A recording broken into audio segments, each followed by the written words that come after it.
A pensar más con Rosa María Palacios.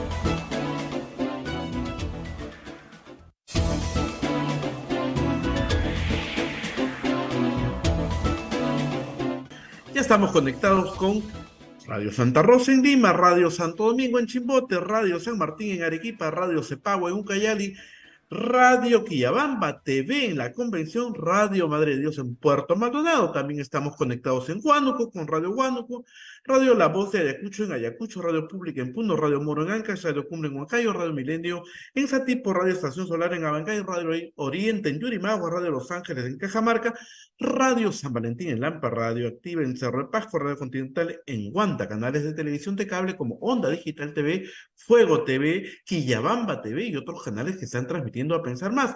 También estamos en las plataformas del Facebook, en las plataformas de YouTube de Santa Rosa y también en las plataformas del Facebook de Radio Quillabamba TV y nuestra página web www.radiosantarosa.com.pe. Y hoy día se va a elegir al nuevo primer vicepresidente del Congreso de la República. Hay dos listas, Arturo Alegría, Wilson Soto, y hay más cosas que han pasado en el Congreso y en el Ejecutivo, y de todo eso, Rosa María Palacios ya está lista para el análisis. Rosa María, ¿cómo estás? Muy buenos días. Muy buenos días, Abel, y muy buenos días a todos nuestros oyentes en el Perú y en el mundo. Por supuesto, tenemos un programa muy completo para ustedes hoy día, pero primero tenemos que empezar con los auspiciadores de este programa.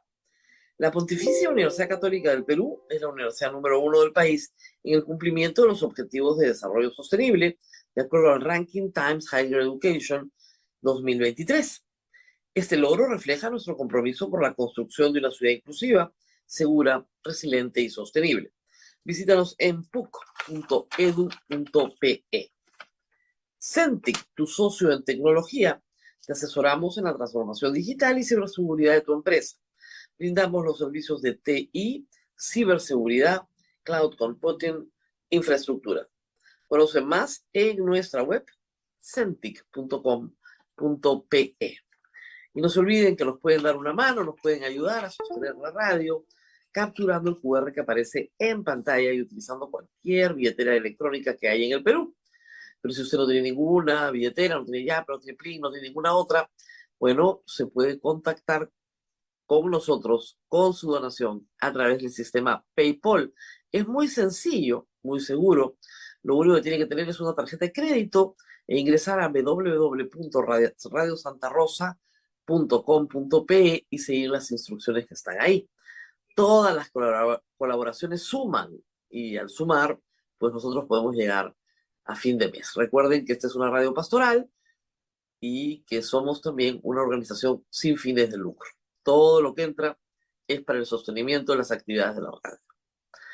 Muy bien, Abel, hemos tenido ayer un día en primer término de luto, hay que decirlo. Falleció el almirante Gianpietri a los 82 años, luego de una, hay que decirlo, problemas de salud, digamos, bastante complicados. Era un hombre muy, muy fuerte, por supuesto, muy entero, pero había habido una disminución de su salud en los últimos meses y años, y finalmente ayer se comunicó que había fallecido. El almirante Gianpietri no solamente fue un almirante de la Armada peruana, también fue un político. Y al ser un político, llegó a ser vicepresidente del Perú en el segundo gobierno de Alan García y congresista de la República.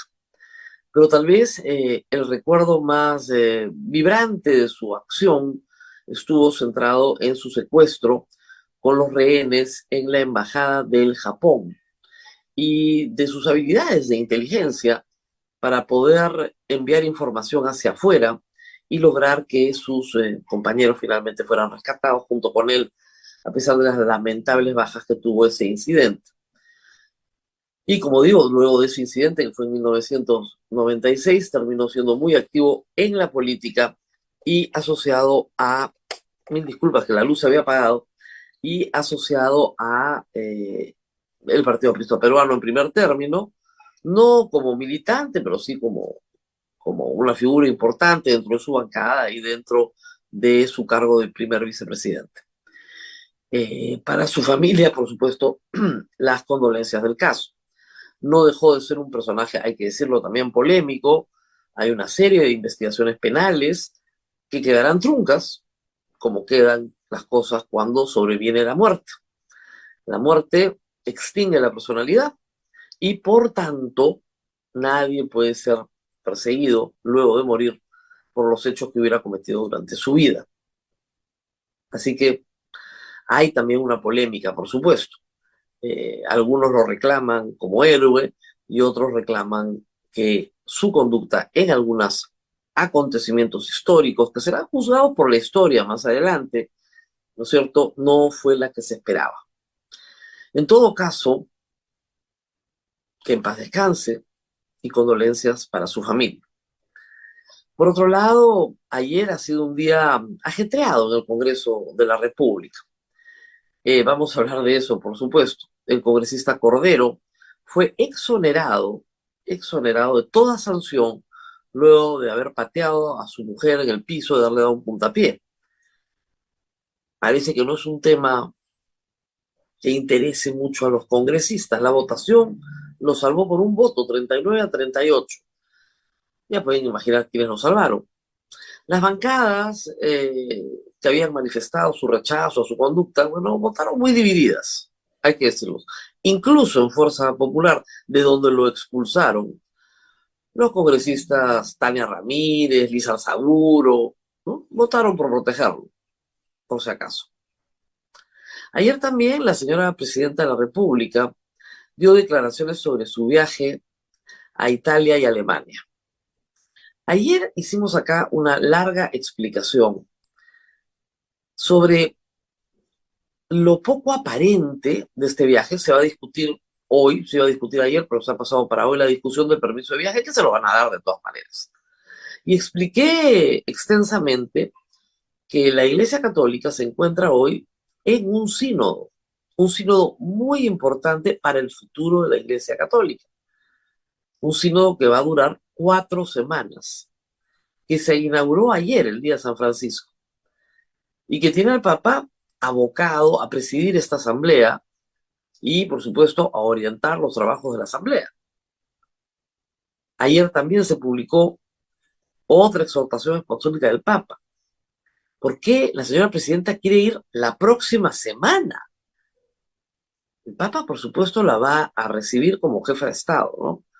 Pero tal vez en una audiencia privada le diga algunas cosas que la señora no quiere escuchar. Pero ayer se refirió indirectamente a la visita a Alemania. Y parece que estuvo escuchando este programa y no le gustó. Y lo que dijo es que una presidenta solo se relaciona con presidentes, no con cancilleres. Ay, señor, vamos a tener que explicar esto porque creo que a esa clase de derecho constitucional la señora no fue cuando estuvo en la universidad estudiando derecho.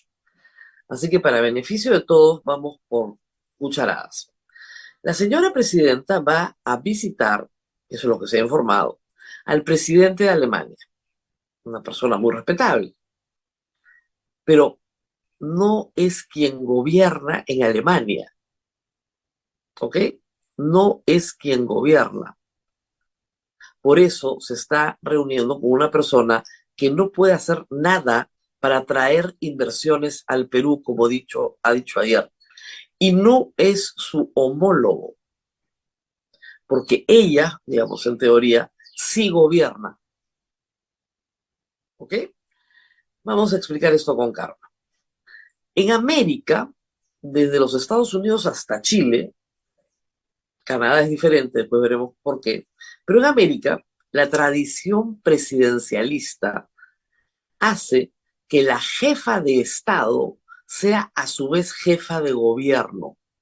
Son dos funciones diferenciadas, pero unidas en la institución presidencial que adopta la mayoría de los países americanos. Como les digo, salvo Canadá. jefa de Estado y jefa de gobierno. En algunas repúblicas, gobiernos federales, en otras repúblicas, gobiernos unitarios. El caso del Perú es el del gobierno unitario.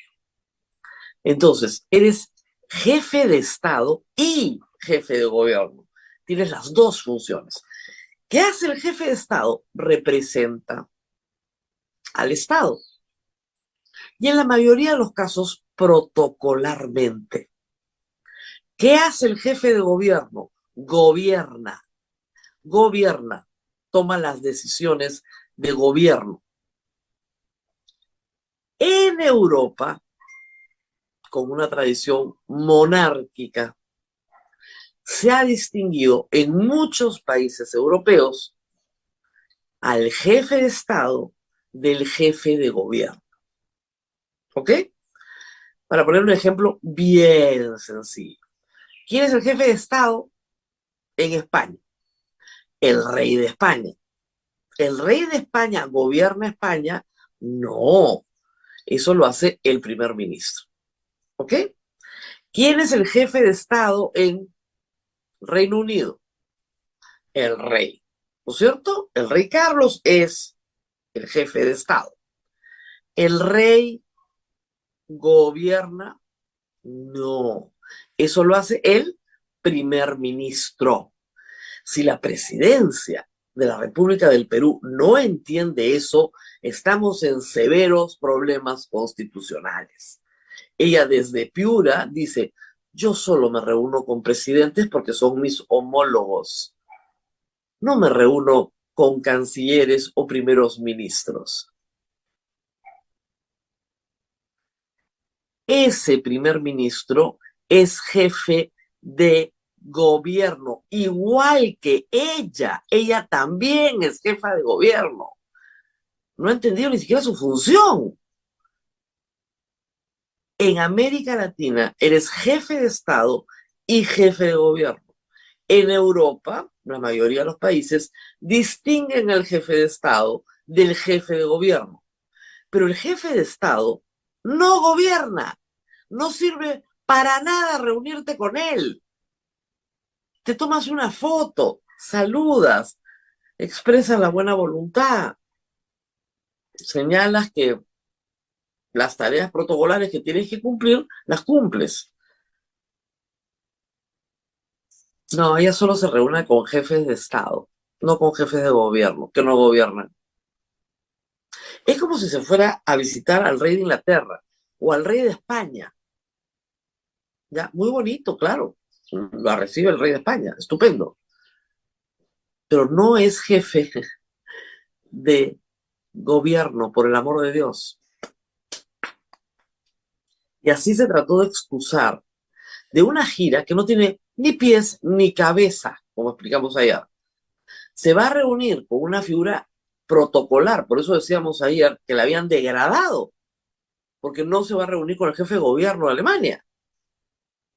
El jefe de gobierno de Alemania no se llama primer ministro, se llama canciller.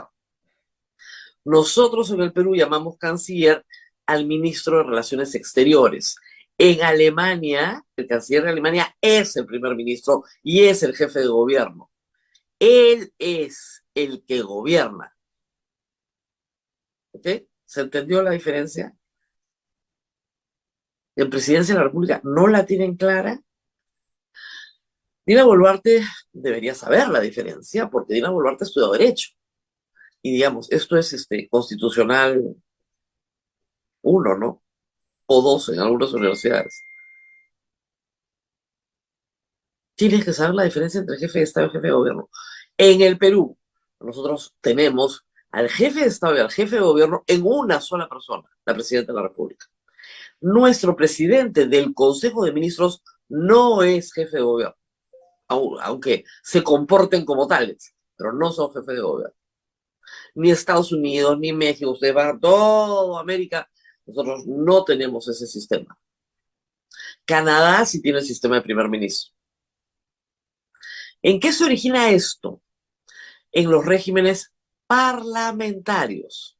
Nosotros tenemos un régimen de gobierno presidencial, con instituciones del parlamentarismo que hacen que los poderes choquen y no se resuelvan las situaciones nunca, ¿verdad?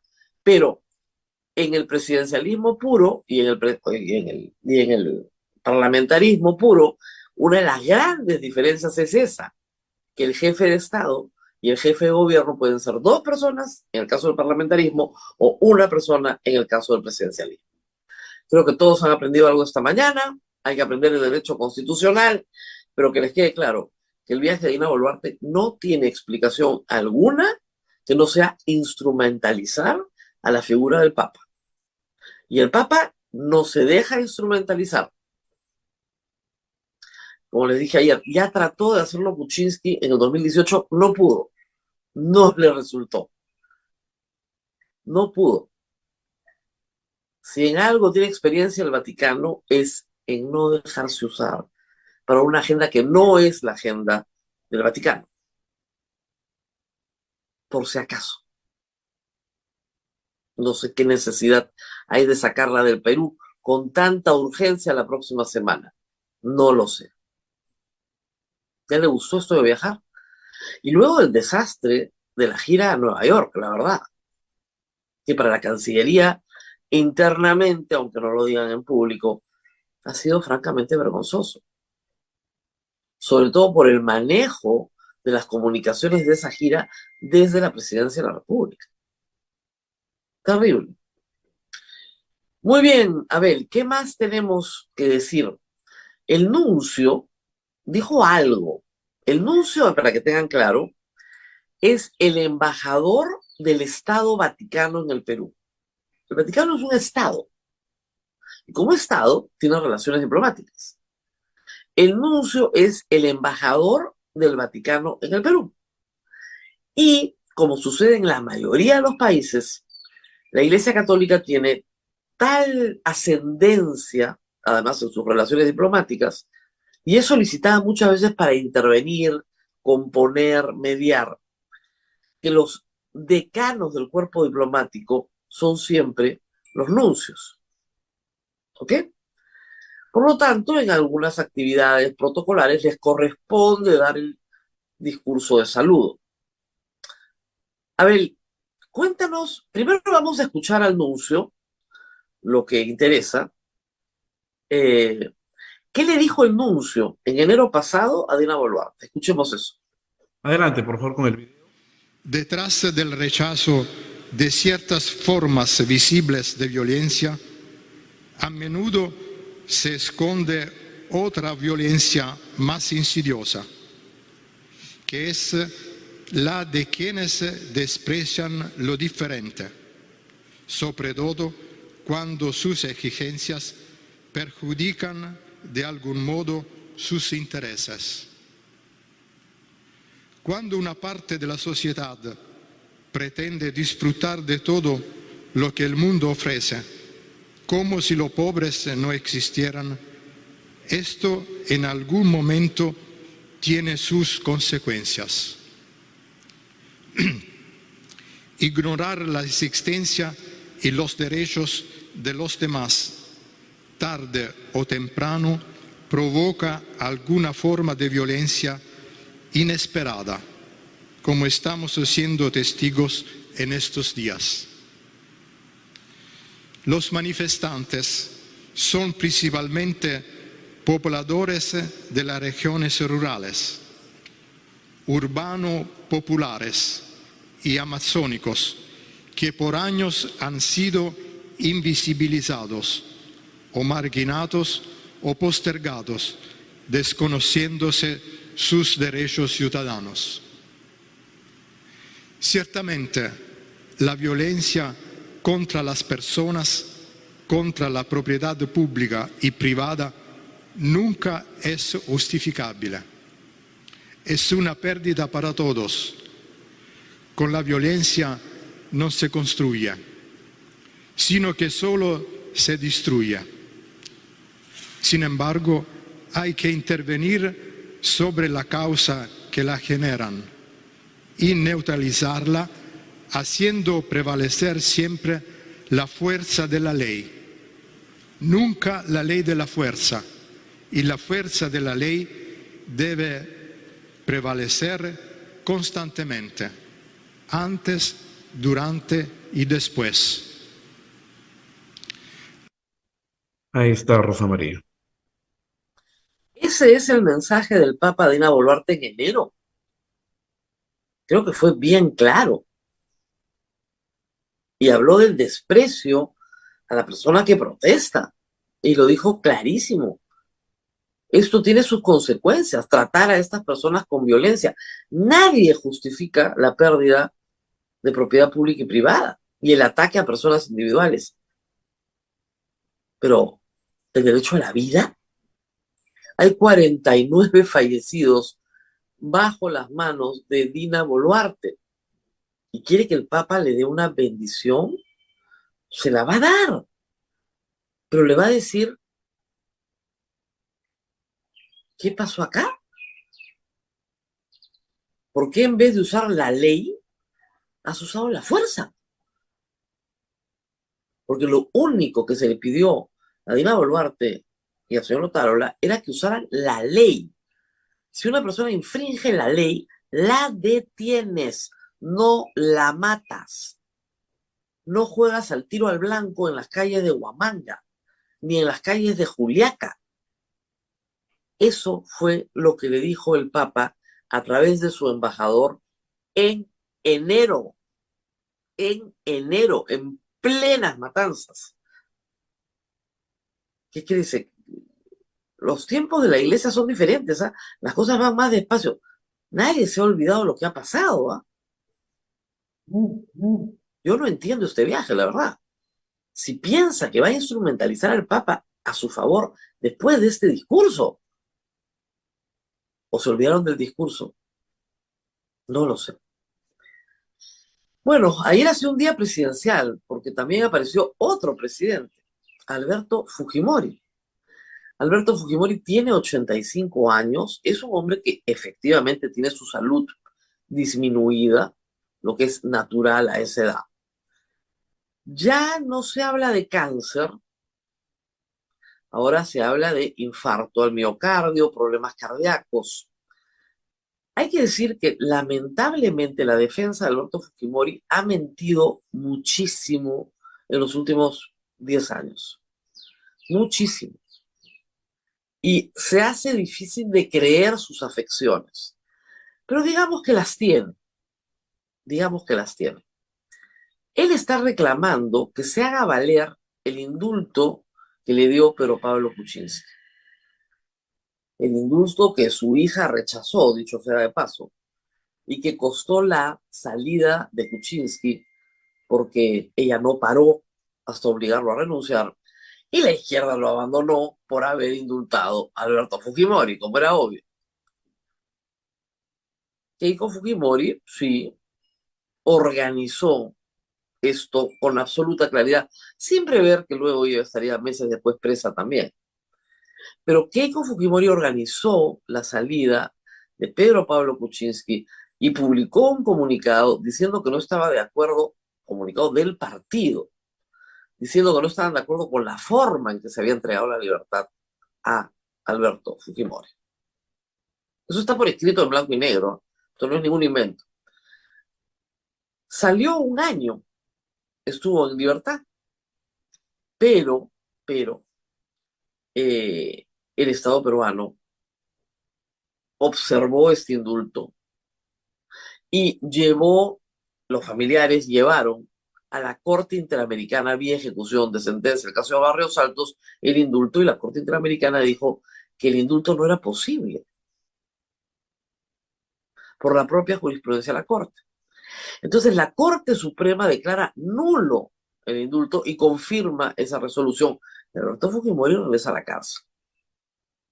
Hoy su defensa en un habeas corpus es que el Tribunal Constitucional le concedió la validación de ese indulto, a lo que la Corte Suprema respondió: no puede validar el indulto porque ya lo declaramos nulo, lo cual es obvio. Creo que tenemos las imágenes, ¿no, Abel? ¿Podemos escuchar a Alberto Fujimori? Considero, señor presidente de esta digna sala, que la anulación del indulto humanitario fue totalmente injusta, sin fundamento alguno. Yo Sí tenía fundamento. El indulto humanitario además se dio en circunstancias de canje. De canje. Esa fue la verdad, lo vimos todos. La bancada que organizó Kenji Fujimori votó en contra del indulto o no votó a favor, y eso salvó a PPK a cambio de, supimos el 24 de diciembre del 2017, a cambio de indultar a Alberto Fujimori. Y eso le costó la presidencia. No he leído el libro de Memorias de PPK, lo saludo y espero que tenga mucho éxito, pero lo voy a leer, lo han recomendado mucho. La verdad es que hubo un canje. No sé si lo dice, sospecho que no. Alega más bien un tema humanitario, pero ese fue el inicio de una persecución feroz contra Pedro Pablo Kuczynski, del que hay que decir, se ha ensañado el sistema de justicia porque hasta el día de hoy no lo acusan. Y se reveló también en estos días algo que es conocido, ¿no? José Domingo Pérez fue a buscarlo a su casa a ofrecerle la colaboración eficaz, y Pedro Pablo Kuczynski le dijo, pero si soy inocente, ¿en qué voy a colaborar? ¿Qué le ofrezco? Y aún así lo mantienen en una situación durísima, ¿no? A un expresidente del Perú, al cual no han podido acusar de nada y no han podido probarle nada. Nada que no haya prescrito, además, hace muchos años. Eso lo dije del primer día. Si hay un caso de conflicto de interés, de tráfico de influencias del 2006, créanme que el 2023 está recontra prescrito, y lo estaba en el 2017. Hasta ahora no lo acusan. Bueno, cerremos paréntesis. En el caso de Fujimori sí hay una salida para él. Una salida que ha estado planteada desde siempre. Que la bancada fujimorista, con la mayoría que tuvo y que tiene hoy, tramite un proyecto de ley para que las personas mayores de 85 años, que parece muy razonable, puedan cumplir su condena en su casa, bajo ciertas normas de conducta. Y obviamente con el reconocimiento de sus crímenes. Ayer Fujimori dijo que nunca había secuestrado a Gustavo Gorriti ni a Samuel Dyer. Y que en todo caso esa fue una retención arbitraria, pero no secuestro porque no se pidió un precio. Ese era un gobierno que desaparecía gente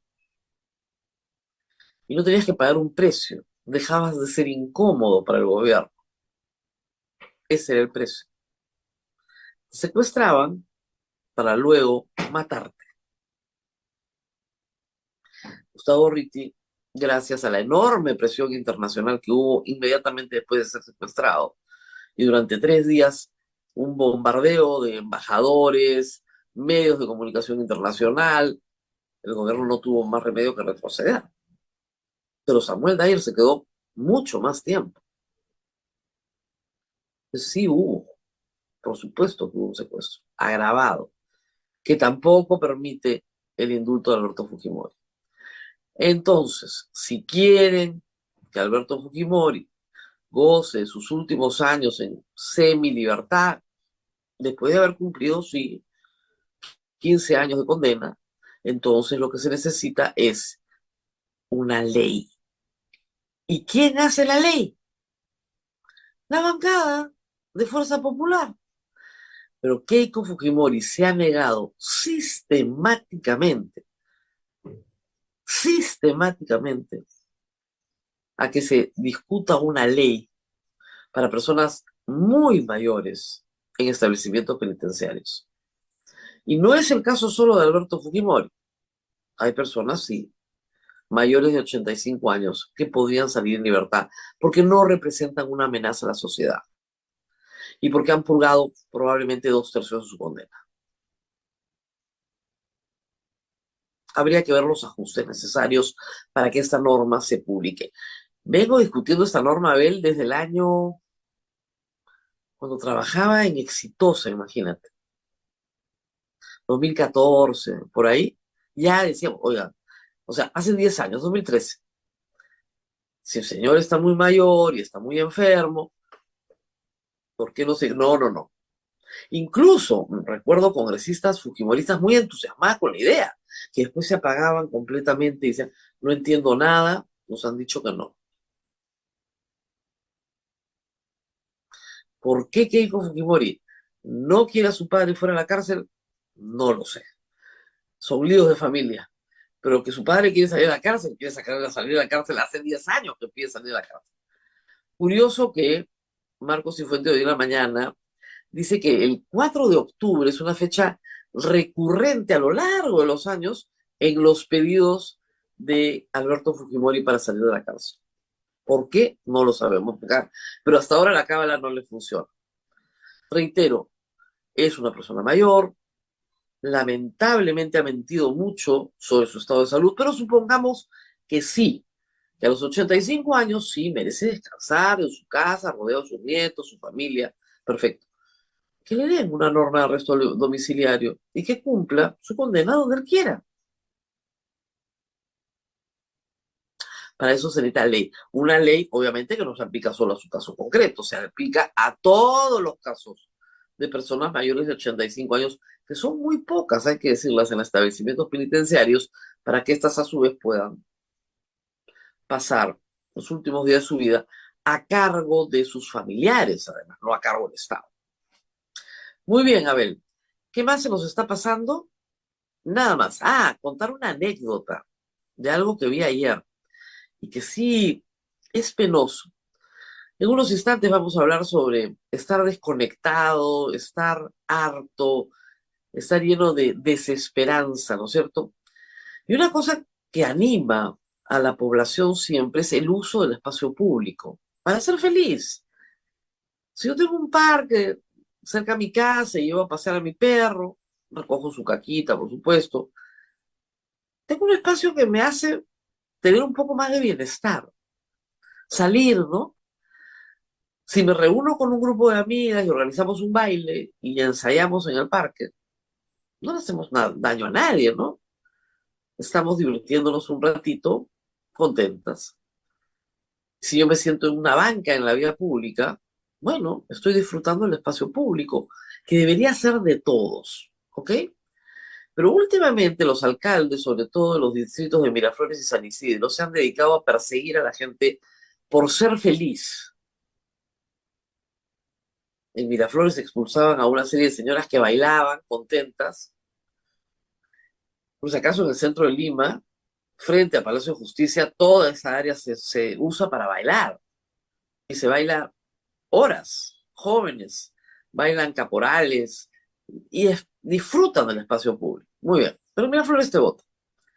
Ayer en San Isidro, y está todo filmado y es realmente increíble. Henry Spencer, que es Luis Alberto Burneo, estaba grabando una entrevista en la vía pública, o sea, en la vereda. A varios restaurantes les han dado permiso municipal para poner sus mesas en las veredas desde la pandemia. Gran idea, felicitaciones a los alcaldes que lo han hecho, porque de esa manera se usa el espacio público en beneficio de un servicio. Muy bien. Pero eso no convierte al restaurante en propietario de la vereda. Obviamente no, ¿no es cierto? Ni convierte al alcalde en propietario de la cuadra, tampoco. Muy bien. Entonces, el entrevistador y su entrevistada, una conocida actriz, se sientan en un pequeño restaurante que tiene vereda, ¿ok? Entre Miguel Dazo San Isidro y Leonidas Gerovi, en esa esquina. ¿Ya?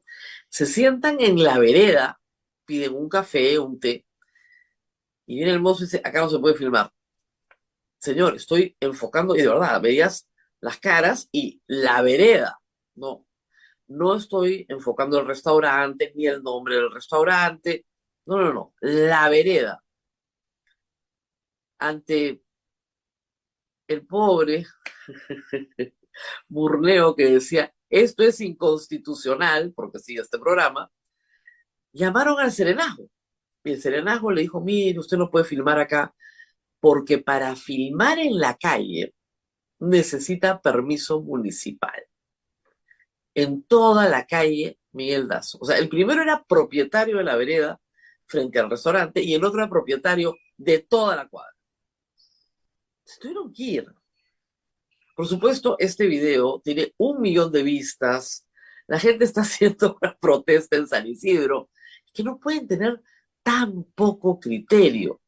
Ya en esa misma calle habían tratado de votar a los lustrabotas, a los que lustran los zapatos, que son gente maravillosa, buenísima, que todo el barrio quiere. Ahora no puedes filmar en la calle.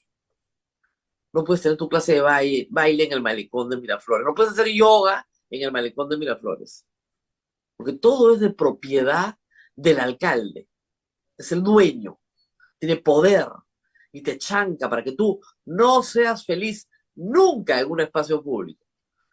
Espacio público es una vitrina. Si pudieran ponerle vidrio alrededor, siempre le ponen rejas, ¿no? Pero vidrio, para que mires nomás y no toques, sería mejor. Esa es la mentalidad, pues. ¿Quién puede ser feliz viviendo en una ciudad así? Y lo increíble es que San Isidro se presta de ser cosmopolita, ¿no? Igual que Miraflores, sus alcaldes han viajado, ¿no? Han estado en el Parque del Retiro, en Madrid, ¿no? Han visto cosas, pero no las han aprendido, ¿no? Increíble. Y una más, junte agua, si puede. Porque ayer Sedapal, ay, se equivocó. Entonces comenzó a cortarle el agua ayer y se supone que la van a cortar mañana. A esa gente que le van a poner 48 horas más de corte de agua, más las 96 que se anunciaban. Hoy día hay que juntar agua. Y yo les digo, por precaución, si usted no está dentro del mapa del corte de agua, junte un poquito también, ¿ah? Porque es evidente que Sedapal no sabe organizar un corte de agua. No lo sabe organizar. Porque si corta antes de lo que ha dicho, la gente no se puede preparar. Si fuera una empresa privada, estarían haciendo ya marchas para cerrarla, ¿no? Para estatizarla, ¿no? Pero como es una empresa pública, bueno, pues nos quedamos sin agua. Es impresionante que no puedas organizar un empalme sin respetar los derechos de la gente. Si tú le dices el jueves, hoy, es el día de preparación, todos nos preparamos hoy. Pero ya te cortaron el agua, pues, piña. Increíble. Bueno, por eso somos una población frustrada, pues, con desafecto a la autoridad. Vamos a ir a la pausa y rezamos con Hernán Chaparro, que es además psicólogo y va, a raíz de un artículo reciente que ha publicado, a hablar de los que están desinformados y desenchufados, ¿no es cierto?, de lo que está pasando en el Perú. ¿Y por qué están ahí? ¿Y por qué son tantos?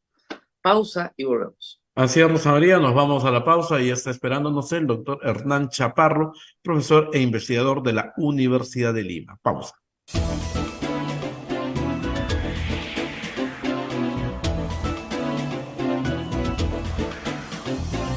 Continuamos con A Pensar Más con Rosa María Palacios, que ya se encuentra con nuestro invitado, el doctor Hernán Chaparro, profesor e investigador de la Universidad de Lima. Rosa María, adelante.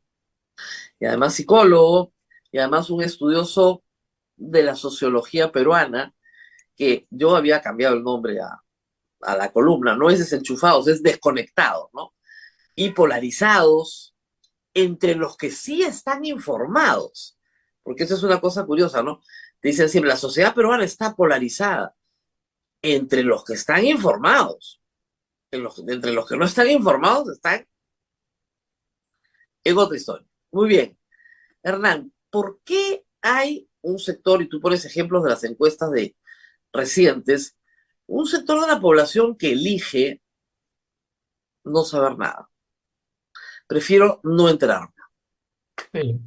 Mira, hay, a ver, varias cosas, pero lo primero es que que están hartos, digamos, de un sistema político, políticos que sienten que actúan según sus intereses. Ya, eso yo, la verdad que lo he preguntado varias veces, en dinámicas grupales, con la gente, en encuestas diversas, y lo que tú ves es esta percepción de los políticos, bueno, no es una idea novedosa, pero los políticos están preocupados por ellos mismos, cada vez peor, ¿no es cierto?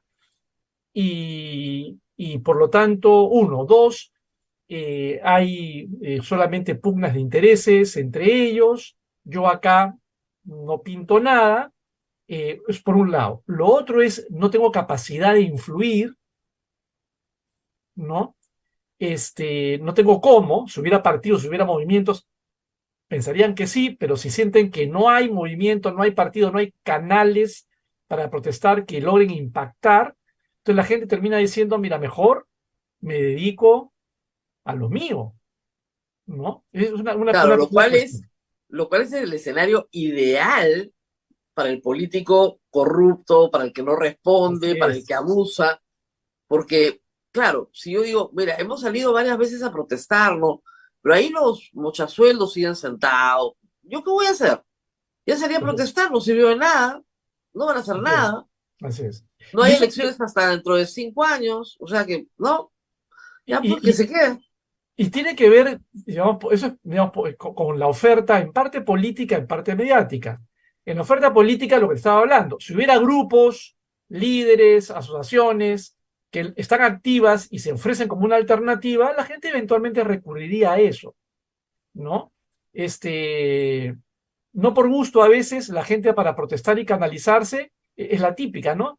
Llamada a la radio, porque sienten que canalizan, digamos, esas inquietudes. Ojalá fueran los políticos los que canalizaran esas inquietudes, ¿no? Y no la radio. O sea, No los medios no tenemos por qué hacer eso, pero terminamos haciendo, sí, sustituyendo todo el tiempo sí. en la resolución de problemas concretos a las autoridades. Es una cosa terrible.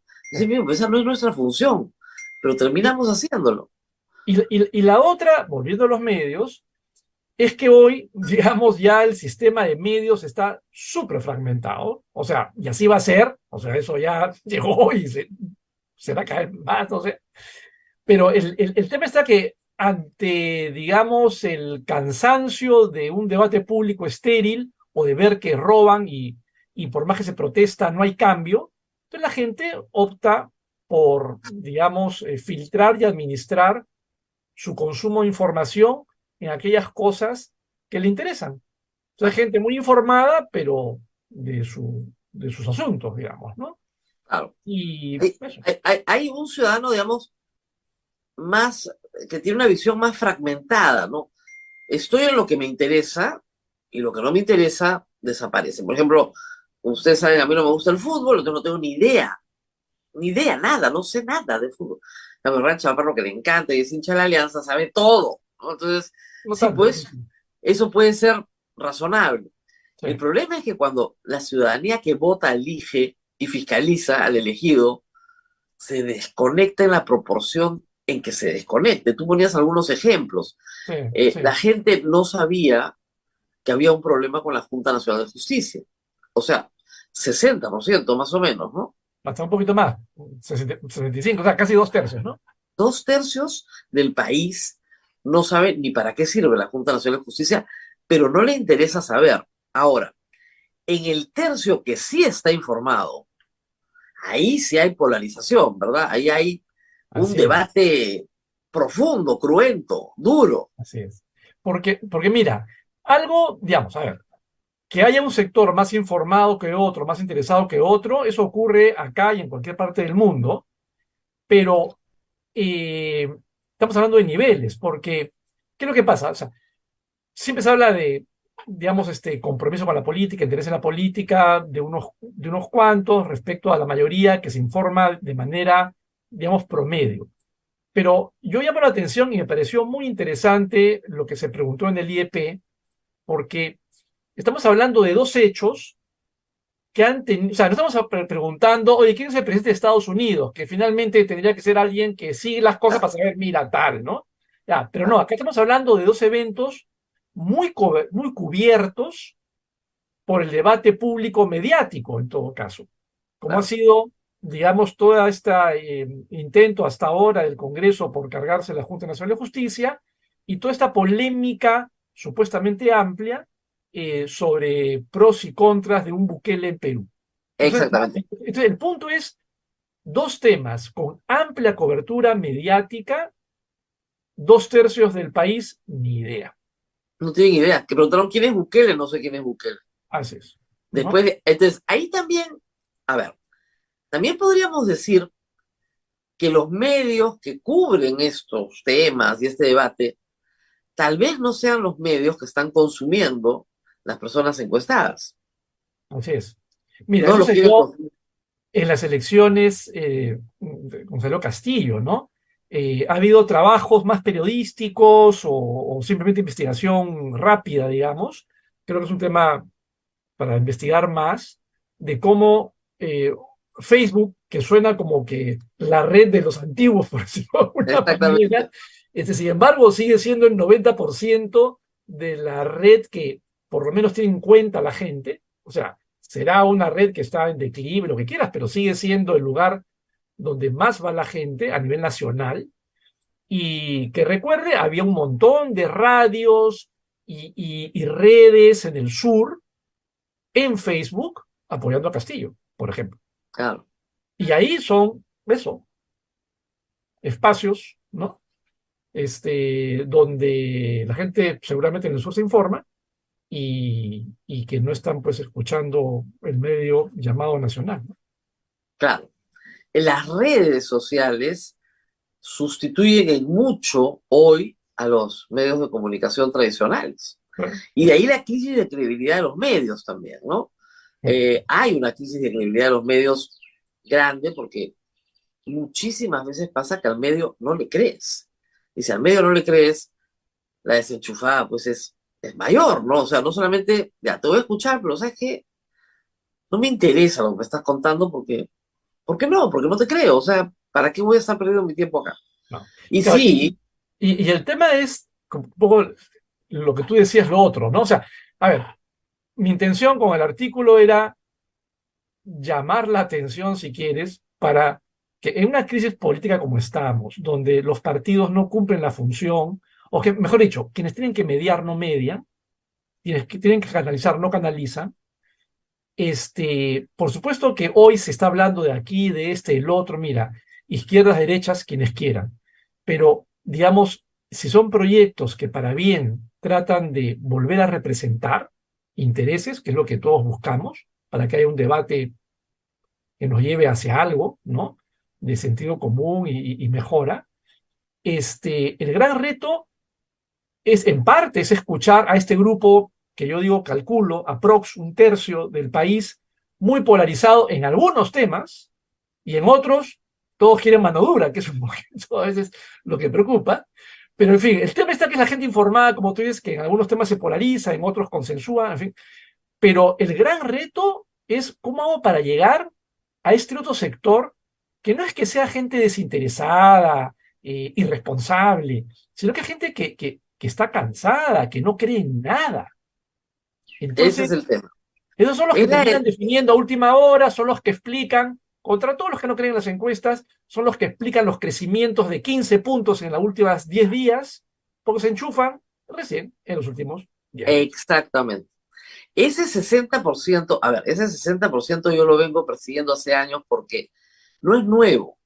Yo he hecho No, programas políticos durante muchísimos años, ya van a ser 25 años, y al principio cuando trataba de estudiar a mi audiencia, porque es algo que una persona tiene que hacer, la respuesta a mí no me interesa la política, o no estoy interesado, no la vería, podía llegar en algunos momentos hasta el 60% de la población. Entonces, eso significaba que yo estaba vendiendo un producto que solamente iba a consumir el 40% de la población, no el otro 60%, ¿no? Salvo que estemos pasando una gran crisis. así es. Por ejemplo, en la pandemia. Entonces, en la pandemia tenías que estar interesado porque el gobernante tenía el monopolio, ¿no es cierto?, de tu libertad. O salías o no salías, dependiendo de lo que el presidente o el gobierno decían, o vendías o no vendías, o trabajabas o no trabajabas, o consumías o no consumías. Es decir, toda tu libertad estaba en las manos del gobierno, entonces tenías que estar enchufado. ¿Tú no crees que esa experiencia dejó agotada a la población? Sí, no, hoy se habla de infodemia, eh, mucha. Sí, o sea, a ver, el evento en sí generó mucha saturación, pero además hay como una consecuencia de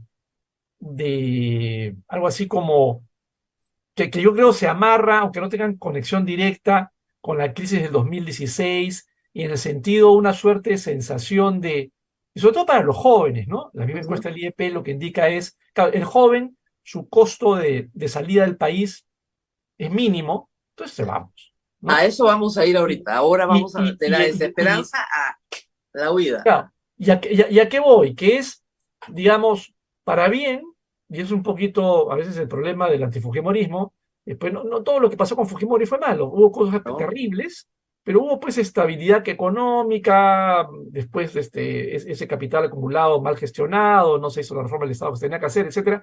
Pero el punto está que hubo crecimiento, es verdad, quién sabe, no bien repartido, etcétera, pero el punto está que hay una generación que vivió billetera abultada y mayor capacidad de gasto. No digo capacidad y calidad de vida, pero sí capacidad de gasto. Entonces, para todo ese cúmulo de personas, lo que se inicia en el 16 es un sucedáneo de crisis económicas, políticas, que claro, van agotando el interés por lo público y claro, todo termina en salida personal, ¿no? Claro, pero ya, digamos, estamos hablando de también de que se rompen ciertos, como tú decías, al no haber partidos y al haber perdido, a ver, los medios no median porque pierden credibilidad y los medios tienen su propia crisis además, Claro. porque el streaming es la crisis de los medios. Ahora el consumidor de información escoge su información, cuándo la ve, dónde la ve, a qué hora la ve. Todo es Sí, decisión individual, o sea, no es que nos sentamos todos en familia a ver el noticiero a las 10, eso ya no existe. Entonces, esa crisis de los medios ha coincidido con una crisis política en el Perú de los partidos políticos y con una crisis post-pandemia de desesperanza. Y eso, como tú dices, no hay dónde canalizarlo. Ahora, perdón, un comentario que es importante con el tema de con la pandemia que tú comentabas. Lo otro, mira, yo bueno, desde GFK o el IEP a lo mejor ahorita, pero antes de la pandemia, me acuerdo que preguntamos acceso a Internet, estaba en 60%. Del total de la población peruana, de hecho más, era 60%. Después de la pandemia, 80%. Pero acá hay una especie como de efecto contrario. Accedes más a Internet y Internet, un poco como tú mencionas, es una especie de vorágine informativa. Entonces hay mayor cantidad de gente que se enfrenta a demasiada información claro, y lo satura. es que esa información no mediada, ¿te das cuenta? Es toda en bruto. Yo te doy todo, tú ya sabes dónde lo buscas. Ese es el problema. Ahora, a esto hay que añadir un componente que no está en tu artículo, pero que sí tiene que ver con encuestas que has hecho en el pasado, con focus que has trabajado, como hemos comentado en algún momento, que es el problema del centralismo limeño visto desde fuera, ¿no es cierto?, de Lima. Lima es detestada fuera del Perú, pero detestada. Tú me has dicho que hacías reuniones que, ¿cuál es el problema número uno de esta ciudad? Y la gente gritaba, Lima. Sí, así es. Siempre ha sido. Entonces, este conflicto Lima-resto del país también agrava esta situación porque el poder político está en Lima y el poder mediático está en Lima.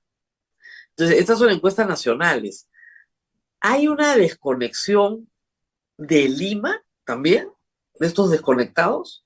Mm, sí, bueno, Lima siempre ha estado desconectada, ¿no? O Pero sea, Lima está desconectada, el resto del Perú sí. Pero el resto del Perú, desconectado de Lima, dices tú. no quiero Eh, saber, ya no quiero saber, ¿no? no, yo te diría que ahí, justamente ayer conversaba con un colega y hay como segmentos, ¿no? O sea, el desconectado es lo más complicado, porque el desconectado es ya el desafecto.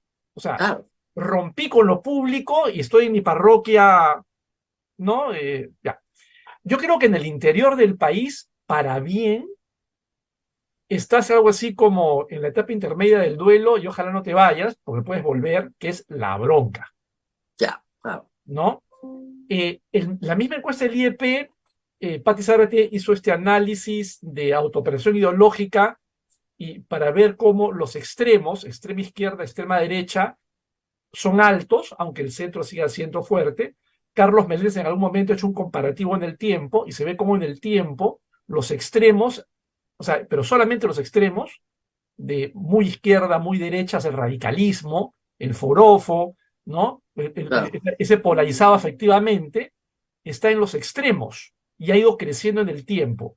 Bueno, en la foto que pone el IEP, este último informe, compara Lima y el Perú sin Lima, y claramente ves cómo en el interior está más polarizado, Claro, ¿no? Y es lo que yo le llamo el crítico informado. Más bien, o sea, paradojalmente, hay un sector activista fuera de Lima, el profesor, el gremialista, el defensor de claro. los derechos. Hay No, y mucha mayor la actividad. autoridad local, ¿no? La autoridad local que también existe, Eh, lógico. eh, y bueno, es gente más embroncada porque, bueno, y para bien, yo creo que, como es ódiame por favor, yo te lo pido, ¿no? O sea, Claro, mucha porque, indiferencia. claro, ese es el problema. El problema no es la bronca. El problema para un país es la indiferencia. Y ahí viene el factor fuga, ¿no?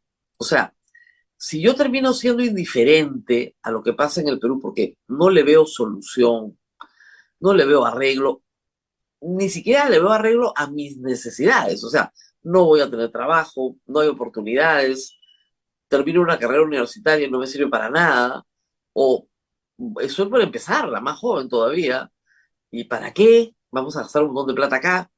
Entonces me voy. Y eso explica, creo, los 400.000 peruanos del año pasado. Eh, Dicen que al terminar este año vamos a tener otro tanto y perder, digamos, casi 1 millón de habitantes en 3 años para un país de 33. Es muchísimo. O sea, yo no sé si no se dan cuenta en el Estado y de esto no se habla. Es lo peor que le puede pasar a un país es perder a su gente. No, Sí, no, no. no, y eso pasa en todos los niveles, ¿no? Cada quien va migrando como puede. Y claro, mira, yo enseño en una universidad y claro, los chicos, claro que tienen vocación para tal o cual cosa, ¿no? Lo que les sale, pero obviamente están con un ojo oye, voy a conseguir chambas, Yo ¿no? pregunté en una clase donde estaba, en ese momento tenía 18 alumnos en la Católica, y les pregunté, ¿quiénes quieren irse al Perú? Y 6 levantaron la mano, un tercio. Solo en ese grupito pequeñito, Claro, de claro. los chicos más privilegiados en una universidad privada, ¿no es cierto? Una muy buena facultad, con oportunidades, estoy segura, cuando salgan de la universidad, un tercio se quería ir. Bien, pues. Entonces, claro, y para un joven, o sea, digamos, momentos de crisis mayores que hemos tenido, alguien en redes sociales preguntaba, oye, la crisis esta de la gente en los 80s es igual que ahora. Yo le decía, bueno, acá es una gran diferencia es que redes sociales, en el sentido de que lo que pase se multiplica por mucho, digamos, porque la verdad es que en los 80 estábamos peor. O sea, Es que este, eso es lo que yo le digo a los jóvenes, ustedes no tienen idea, no tienen idea de lo que están hablando, pero claro, acá todos ya tenemos, Abel va a cumplir 60, tiene 59 todavía, pero yo ya tengo 60, Hernán también, todos somos de la misma generación. Entonces, eh, cuando la gente joven te dice, no, no se puede vivir en el Perú, tú también dices, tú no viviste en los 80 en el Perú, no tienes una claro, idea. claro, Claro, también se fueron miles. Al final, hasta antes de esta ola migratoria, éramos 3 millones de peruanos fuera. Pero, y eso, mira, o sea, y sin embargo, ¿cómo es, no? Porque en ochentas, digamos, tampoco venías del paraíso, ¿no? Y claro, digamos, todos tenemos un poquito el gen mil oficios ahí adentro, este, y de eso te convertía de alguna manera en una generación con un cierto nivel de resiliencia frente a lo que podía venir, lo que fue la crisis con Alan García a nivel, a nivel económico, luego Sendero Luminoso, etcétera. Pero hoy, un poco volviendo a lo que hablábamos, ¿no? Es una generación que para bien tuvo más estabilidad económica, Claro. y Yo por les lo digo, tanto, ustedes son hijos del bienestar. claro, Nosotros fuimos hijos de la carencia. Entonces, es una generación, la nuestra es una generación hija de la carestía. La de ellos es una generación hija del bienestar. Porque entre que nacen hoy, digamos, 2003, los chicos que tienen hoy día 20 años, ¿no? Entre el 2003 y el 2019, 40% del Perú salió de la pobreza. pues. Entonces, son hijos del bienestar. Sí, por No, más que pues, se diga que la desigualdad sí sea, o sea, cosa que es cierta, sí. pero comparativamente hablando, ¿no? O sea, mucho Entonces, mejor. pero, cuando eres hijo del bienestar y el bienestar se acaba, no estás preparado para resistir. Así es. Tienes que encontrar una solución y esa solución es la fuga, ¿no? Y ese es el problema. O sea, el desinformado, enchufado, digo yo, pero es desconectado, no se polariza, sino que comienza ya a pensar en un plan para salir, no solo imaginariamente, sino totalmente de esta sociedad. Claro. Mira, dentro del, digamos, yo siempre le pongo apellido a mi psicólogo, ¿no? Es psicología social, ¿no? Dentro de la psicología social hay este mundo de la psicología política, que es un campo de investigación que viene creciendo mucho entre politólogos, psicólogos que se juntan para entender el comportamiento político. Y hay algunos modelos, hay algunas personas que han investigado mucho el tema para tratar de explicar por qué la gente se moviliza. Y hay, en fin, una serie de variables que median entre la sensación de, o la percepción de que hay crisis y que finalmente salgas a la calle. Pero, digamos, hay quienes plantean que antes de que la gente comience a pensar en movilizarse, en términos de tengo un colectivo con el cual puede canalizar, hay bronca, hay una percepción de eficacia, una serie de variables, hay una etapa previa que es, oye, y movilizarme es una opción, pero no es la única. También es dedicarme a lo mío, también es, o sea, comportamientos antisociales, o sea, digamos, el abanico de opciones frente a la carestía no es salgamos todos a marchar, o sea, Claro, eso es, claro, yo me puedo dedicar al crimen, por ejemplo, ¿no? O sea, bueno, el es aumento, hay un abanico de opciones, ¿no? Y si a ver, el monopolio de la violencia que tiene el Estado no es eficiente, de repente ese es un camino eficiente para mí, ser sí, marginal, sí, claro. claro, Ahora, hay paradojas en la opinión pública peruana medida hoy que son innegables, ¿no? O sea, le preguntas a la gente qué piensa del Congreso y el 90% lo desprecia, tiene un aprecio del 6%, ¿no? La presidenta de la República ya llegó a ser despreciada por el 90% y el 80% del país quiere salir de este gobierno y pasar a un nuevo proceso electoral. Pero cuando convocas a una marcha para defender eso, la gente no sale a la calle. no. Porque ahí están los temas de los liderazgos, ¿no? O sea, y de la representación, ¿no? Digamos, claro, digamos, en una etapa o sea, tan quebrada, Beto Arancén escribía así, de una mirada muy gramsciana la suya, pero claro, este asunto de estamos saliendo de no sé si saliendo, porque sería una mirada desarrollista demasiado evolucionista para mi espíritu un poco más pesimista en estas cosas, pero digamos, en todo caso, estamos frente a un sistema que se ha roto. O sea, si yo siempre digo, frente a los congresistas que dicen, no, nuestro Congreso es tan malo como otros. No, somos los peores, ¿no? Y en cualquier, o no quiero cualquier, pero en muchos libros sobre sistema de partidos en América Latina, somos el capítulo de democracia sin partidos. O sea, no somos igual que otros, estamos peor. Una. Dos, pero ¿qué hay alternativo?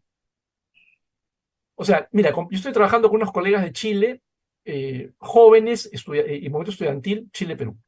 Y tú ves cómo en Chile, claro, lo que es Boric hoy, sale de este movimiento estudiantil que fue antes colegial, pero que se va construyendo y en un momento ellos dicen, nosotros, o sea, estamos cansados de estos democracia cristiana o democracia, digamos, ¿no?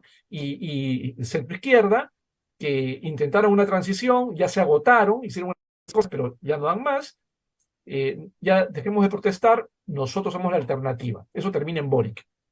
Pero entonces hay un proceso de desgaste de la oferta de mainstream y una generación que copa, con sus problemas, sus cosas, pero Claro, pero hay un recambio. así es, ¿no? En el Perú, o sea, hay un desgaste y no hay recambio. Y lo que dice es, ¿para qué voy a salir si voy a votar por lo mismo? ¿Qué es lo que pasó en el 20? Es lo que pasó en el 21, ¿no? O sea, el 20 cuando hubo el cambio congresal y después, bueno, El Congreso que elegimos fue, pero espantoso. siempre peor. El Congreso Siempre pandémico peor. fue tan espantoso, digamos, que vacó un presidente en medio de una pandemia, ¿no? Sin importarle que faltaban 7 meses para que acabe su mandato. O sea, un Congreso de lo peor, probablemente peor que este, ¿eh? Así de terrible, peor que este. El peor que hemos tenido fue el Congreso corto, ¿ya? Pero aprobó más de 20 normas inconstitucionales, una cosa de locos, ¿eh? Pero, claro, ya el desafecto es total. O sea, si vamos a votar y vamos a votar por lo mismo, que se queden Claro. estos, pues ya que roben, ¿no? Que roben, que hagan lo que quieran. Claro, y por eso vuelvo a la intención del artículo y es leído en positivo. Oye, la mesa está servida para alguien que logre canalizar pues todo esto. Pero el tema está a ver cómo enchufas con lo Yo creo desconfiados. que sí es fácil canalizar ese descontento. Sí es fácil canalizar ese descontento, pero eso implica ciertos compromisos que la mayoría de los líderes no quieren asumir. Yo no creo que sea imposible canalizar ese descontento. No. Lo que pasa es que, de nuevo, el Perú está detrás de un caudillo y eso es lo que no deberíamos estar buscando. Deberíamos estar buscando un sistema de partidos. Pero sí, pero eso, mira, eso la verdad pasa acá y en todos lados donde hay esta crisis de instituciones y claro, lo primero que va a aparecer es un caudillo más que un partido, ¿no? La paradoja, ya alguien lo ha dicho por ahí, creo que es Alberto Vergara, me parece, que claro, el mundo ideal sería la de un caudillo que tenga la noción de que él es importante o ella para poder reconstruir Claro. la institucionalidad. Pero si es un Claro. caudillo o caudilla que aparece para, digamos, Robar. la pachanga, entonces, Claro, es ahí también creo yo, la enorme decepción y la bronca con Castillo, ¿no? O sea, claro, finalmente Castillo representaba para sus electores un cambio, ¿no? Un cambio donde los marginados, el mundo rural, los maestros iban a tener presencia y podían reconstruir, ¿no es cierto?, instituciones. Y al final fue una ratería completa, pero ya no es un problema ideológico solamente. Ahora, en el ambiente en el que estamos, el 2023 está acabándose ahorita y el próximo año, ¿no es cierto?, ya se va a comenzar a hablar de candidatos presidenciales porque el 2026 no está nada lejos. El 2025 en octubre, en 2 años, tenemos que ir a primarias. En 2 años estamos en primarias. Entonces, le guste o no a Dina Boluarte y a sus muchachos en el Congreso que la apoyan, esto se va a acabar también. Antes o después se va a acabar. Y necesitamos elegir a nuevas autoridades. claro, y por eso ellos están viendo y cómo vamos a quedar parados en ese nuevo escenario. Y bueno, estamos hablando a raíz de una columna publicada en La República, la pueden buscar, sobre desconectados y polarizados. Ya en los minutos finales un poco de perspectivas para los próximos meses y años. Yo decía que electoralmente el partido se va a comenzar a definir en 2 años. porque hay que hacer primarias y espero que esta vez se cumpla. Ese va a ser un elemento central de cambio y fortalecimiento de partidos políticos, si es que se hace. Pero en fin, en 2 años estamos ya en toda la carrera. Sí, a ver, yo no creo que este pueblo que ha sufrido tanto vaya a votar por alguno de los partidos políticos que están en el Congreso hoy.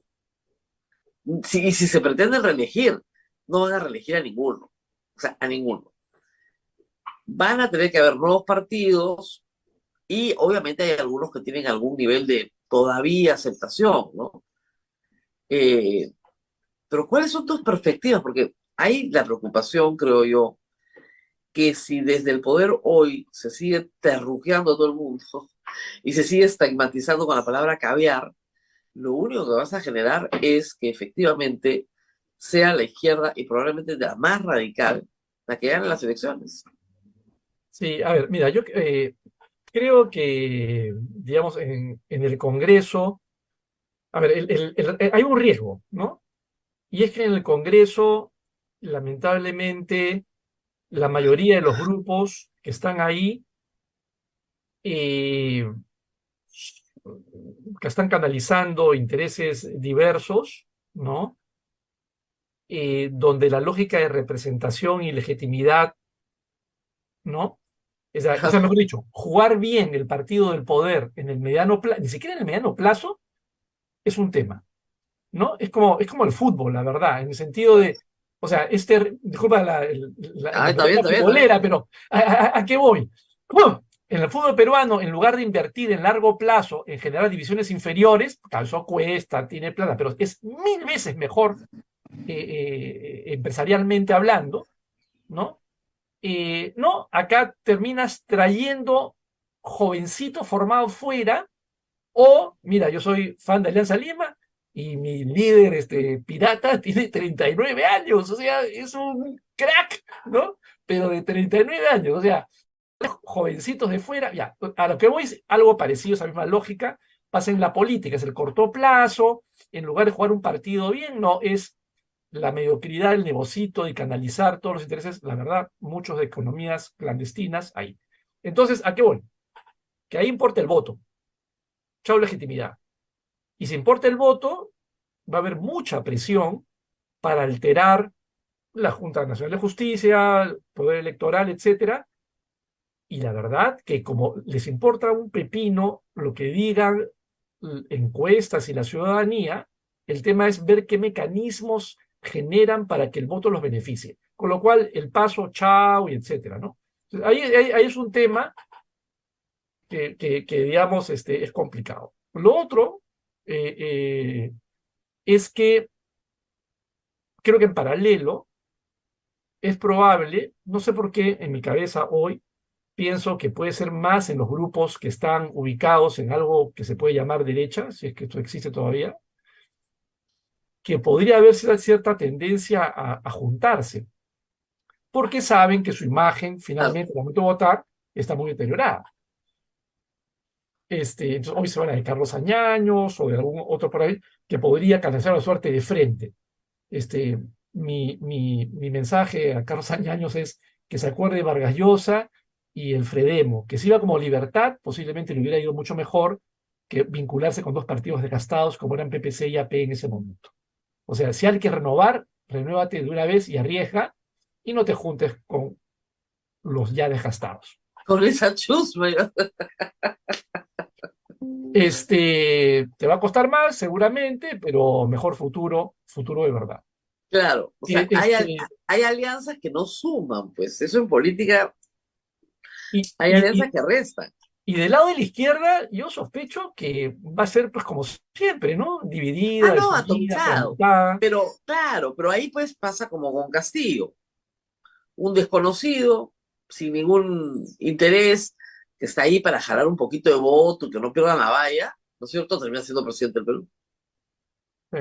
Lo otro es que aparezca alguien a una cosa llamada centro, que sigue siendo, y me remito de nuevo a la encuesta del IEP, a pesar del incremento de los extremismos, claro, el espacio referencial. Mira, yo por lo menos, cuando he indagado en dinámicas grupales, encuestas también, Oye, ¿qué para ti qué es ser de centro? ¿Ah? O sea, las respuestas en general, sea izquierda, centro, derecha, son como es normal, o en un ciudadano común y corriente, no tiene pues un tratado filosófico sobre el tema, tiene ideas más o menos estructuradas. Entonces, es interesante, mira, yo, digamos, todavía no he investigado más sobre el tema, es un tema que me gustaría investigar a futuro, pero las definiciones, autodefiniciones de qué es ser de izquierda suelen ser más identitarias, ser del pueblo, Claro, ¿ya?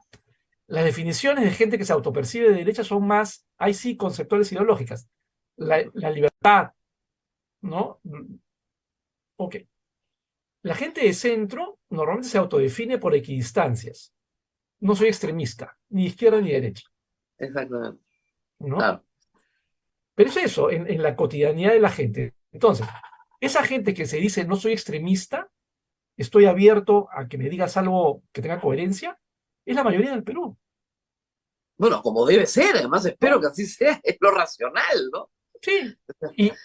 Pero ahí, claro, ahí tienes algo así como el trauma del Partido Morado, ¿no? Claro, el Partido Morado Vizcarra, estudió bien el tema. Dijo, bueno, la mayoría está al centro, nos ponemos al centro. Pero ahí faltó, pues, que siempre la política es antropomórfica, ¿no? Yo no creo que haya fallado el Partido Morado como ideario, organización, no. Falló el líder. El líder no tenía arrastre, el líder no tenía carisma, el líder no funciona. Y algo de carisma tienes que tener. Entonces, ese es el problema. Que al final la gente se conecta emocionalmente con una persona, no se conecta emocionalmente con una idea, sino con una persona. o sea, Porque por lo no, menos acá nosotros, ¿no? Sí, entonces así. Y después Vizcarra, que la verdad básicamente lo construyó desde una lógica más populista de crear su anticongresal, o sea, el enemigo era el Congreso, y después detrás de claro, ello no pero había mucho construyó más. lo que se llama un autoritarismo patriarcal, ¿no? En la Sí, sí. pandemia, era el buen padre Papi de familia, Vizcarra, ¿no? claro. Claro, buen padre de familia, que te voy a decir a la hora del almuerzo, qué Ah, tienes que comer. Entonces, claro, eso genera una adhesión enorme, por eso cuando lo destituyen la gente sí sale a marchar, porque considera que hay un abuso que ya excede, ¿no? Entonces, sí. esas marchas nacionales que fueron muy importantes, fueron las últimas que han habido en el Perú, porque ya el abuso era mucho. Luego la decepción con el Vacunagate, que el Congreso lo tomó como una reivindicación y no era una reivindicación, era más bien la degradación de Vizcarra en el afecto, pero no una reivindicación del Congreso. Y luego la gente vota por el locus amenus pastoril, o sea, este hombre no puede ser ladrón si le da de comer a sus gallinas. Ah. No, Hasta ahora no se... no y se- lo que quién sabe falta, y ahí será la habilidad digamos, los operadores políticos, es porque hay una pasión de izquierda, hay una pasión de derecha, la pregunta es cuál es la pasión del centro, ¿no? claro, Porque claro, es así, ¿no? O sea, hay la ideas, sobrevi- hay afectos, a estas alturas, la sobrevivencia económica, presumo. Algo hay que ofrecer, ¿no?